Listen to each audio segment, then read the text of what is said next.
I would like to tell everyone na sa pamunuan po ng ating Pangulo, no, magtatrabaho po kami. Hindi ho biro ito, yung mga dinimanda rito, pero we have to look at the evidence objectively. Kaya ito ho, ang Department of Justice, ang DILG, ang PNP, ang NBI, from now on, parati ho kami magsasama to always resolve on cases. I'd like to ask Sulweta and DG Bantag to surrender and to face the charges. If they are innocent, the law will uphold them. If they're guilty, then they will have to face the consequence. Ganun lang ho talaga ang ang sitwasyon ngayon eh. Mahirap talaga to fall from grace, especially from a very high perch. May sinasabi nga ng iba, yung impunity nito kakaiba. Kasi nagbubukas pa lang ang mga facts na nangyari sa loob ng Muntinlupa, sa Bilibid. Tanggapin natin po na ganun ho talaga. Mahirap tanggapin ang katotohanan. And this is the truth. We have no motive here but to unmask the truth so that justice may be done. Mga ka-BBM, breaking news. Suspended Bucor Director General Gerald Bantag at ilan pang mga personalidad na kinabibilangan ng mga opisyal sa piitan at mga person deprived of liberty sinampahan ng reklamo sa DOJ kaugnay ng Percy Lapid Slay case. Ano ang masasabi mo dito mga ka-BBM? Panoorin natin ang video at pakicomment po ang inyong mga opinyon. Pero bago yan, muli po ako nag-iimbita sa mga hindi pa nakasubscribe sa ating channel na ka-BBM News PH. Pakipindot po ang subscribe button at pakiclick na rin ang notification bell para lagi kayong updated sa ating mga nia-upload na makabuluhan at legit na balita. Maraming pong salamat. The following gangs and persons would be behind it. Commander Alvin Labra of the Batang City Jail Gang, Commander Alfie Peña-Redonda of the Happy-Go-Lucky Gang, and Commander Aldrin Galicia of Sputnik Gang. This declaration may be considered as a dying declaration of the late June Villamor. The most relevant portion of the exchange reads, and I quote, "Te, ingatan mo itong sasabihin ko. Ilabas mo lang ito pag namatay ako dito. Kailangan walang makaalam nito hanggat buhay pa ako. Pag nawala ako, iparating kina Joel na ang sugo tulo na Commander Didi, Sputnik, Happy-Go-Lucky at BCJ. Tikang sa opisina ang sugo sa era, Commander Aldrin, Commander Labra, Commander Alfie. Basta ingatan mo yan na walang makakaalam hanggat buhay pa ako. Ayaw na damo pangutana." End quote. Translated to Tagalog, it reads, "Te, ingatan mo itong sasabihin ko, ilabas mo lang ito pag namatay ako dito. Kailangan mo lang makakaalam nito hanggat buhay pa ako. Pag nawala ako, iparating mo kila Joel ng utos ng galing sa commander ng Sputnik, Happy-Go-Lucky at BCJ. Galing ang utos sa opisina at inutos sila Commander Aldrin, Commander Labra at Commander Alfie." End quote. This was a major breakthrough in the case. Secretary Remulla then caused and instructed Acting Director General Katapang Jr.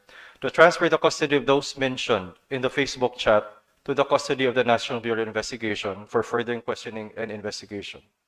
So, the three commanders mentioned in the dying declaration, plus one more suspect named by a confidential informant, were transferred. There, they revealed all. The relevant information is within the hands of the NBI and the PNP. Thus, through the unique concerted efforts of the National Bureau of Investigation and the Philippine National Police, with guidance from the Department of Justice and Department of Interior and Local Government, a thorough and candid investigation was conducted jointly. As a result, the NBI and PNP have filed 2 murder charges today. The charges are as follows. First, for the murder of Percival Caragmabasa, better known as Percy Lapid, we have charged Director General Gerald Kitaleg Bantag, DSO Ricardo Soriano Zulueta as principals by inducement. PDLs Denver Batumbakal Mayores, Alvin Cornista Labra, Alvin Micosa Galicia, and Alfie Peña Redonda are likewise charged as principals by indispensable cooperation for the murder of Percy Lapid. Second, for murder of Cristito Villamor Palanya, alias June Villamor E. Globa, or Crisanto Villamor, nickname Edoy, We have charged Director General Gerald Quetaleg Bantag and DSO Ricardo Soriano Zulueta as principals by inducement. PDLs Alvin Cornista Labra, Alvin Micosa Galicia, Mario Hermones Alvarez, and Joseph Medel Jorfo are charged as principals by indispensable cooperation. PDLs Christian Dizon Ramak, Ricky Lamigo Salgado, Rodi Pabustan de la Cruz, and Joel Alog Reyes are charged as principals by direct participation. It was found through the investigation that both Director General Gerald Bantag and DSO Ricardo Zulueta were behind the killing of both Percy Lapid and June Villamor. The sworn statements of the PDL show a clear and direct line of communication from Director General and DSO Zulueta to Denver Mayores, who communicate with Alvin Labra, who then coordinated with Alvin Galicia, who then orchestrated and executed the killing of Percy Lapid through his gang members and his gang members' contacts on the outside, ultimately ending with gunman Joel Escorial and his group. With respect to June Villamor, the same sworn statements of the PDLs show a similar clear and direct line of communication from the Director General and DSO Ricardo Zulueta to Denver Mayores, who communicated with Alvin Labra and then coordinated the same with Alvin Galicia, who then orchestrated and executed the killing of June Villamor through his gang members. This time, June Villamor was suffocated to death by a plastic bag and held by his own gang members.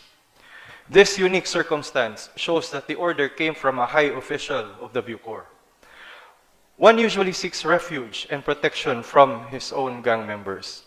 The fact that they killed one of their own means and indicates that there were instructions from the top, and the gang simply had no choice but to execute.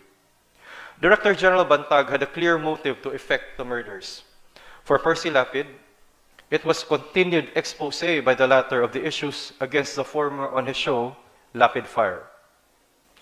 This is evident from the video sent by DSO Zulueta to Denver Mayores, which was later forwarded to both Alvin Labra and Aldrin Galicia. For June Villamor, it was the attempt to cover up the murder of Percy Lapid. We have initial yet credible intelligence reports that indicate that the money trails described by the PDLs match the bank activity of those charged. The self-confessed gunman stated that the reward for the murder of Percy Lapid was 550,000 pesos. According to the credible intelligence reports, within the period of September 15, 2022 and October 7, 2022, there were indeed cash deposits totaling the amount of 550,000 pesos. In sum, all the statements given by the PDLs and gunman Joel Escorial, coupled with evidence, corroborate as to the material facts needed to prove the 2 counts of murder. All departments and agencies involved in this case extend their heartfelt condolences to the families of the victims in these 2 cases. No amount of cases filed will bring their loved ones back to this world. However, the unfortunate deaths of both Percy Lapid and June Villamor will not go in vain. The investigation has brought to light the institutionalization of a criminal organization within the government. This will be the cause of many reforms in government and the strengthening of current mechanisms to ensure that nothing of this nature will ever happen again. This concerted and coordinated effort of both the DOJ and the DILG is a war against impunity and the continuous and gross disregard of the rule of law. Thank you. Again, I would like to tell everyone na sa pamunuan po ng ating Pangulo, no, magtatrabaho po kami. Hindi ho biro ito, yung mga dinimanda rito, pero we have to look at the evidence objectively. Kaya ito ho, ang Department of Justice, ang DILG, ang PNP, ang NBI, from now on, parati ho kami magsasama to always resolve on cases. Magandang umaga po sa inyo lahat. The resolution of this case with regards to the investigation came at a very good pace because of the cooperation of the police and the NBI. Their professionalism was something to behold. I think that we can put our faith back to our law enforcement people, and that I'd like to ask Sulweta and DG Bantag to surrender and to face the charges. If they are innocent, the law will uphold them. If they're guilty, then they will have to face the consequence. Ganun lang ho talaga ang ang sitwasyon ngayon eh. Mahirap talaga to fall from grace, especially from a very high perch. May sinasabi nga ng iba, yung impunity nito kakaiba. Kasi nagbubukas pa lang ang mga facts na nangyari sa loob ng Muntinlupa, sa Bilibid. So we have to move on from this. We have to learn our lessons from this. Kinakailangan matutunan natin na hindi na dapat ginagawa ito o nangyayari ito. We do not accept it as a matter of fact or a matter of course that it will happen inside Bilibid. We have to endeavor to change it. Marami na sining ginawa tungkol dito, marami ng chismis, marami ng alingaw-ngaw tungkol sa nangyayari sa loob ng Bilibid. Ngayon, na sinasagot namin ang tanong, ba't marami pa rin tanong? Mas marami kayong tinatanong sa amin. Things that you took as a matter of fact before, ngayong hinarap namin sa inyo, parang hirap tanggapin. Pero yun po yung katotohanan eh. Mahirap tanggapin ang katotohanan. Pero yun po ang totoo. Wala ho kami mapapala rito mag-invento ng uusigin. We will not invent, we do not want to persecute anybody. Believe me, wala ho tayong gustong apihin dito. Nilalabas lang namin ang pruweba na ibinigay sa amin ng mga tao na sasalita na may kaalaman sa mga pangyayari sa loob ng bilangguan.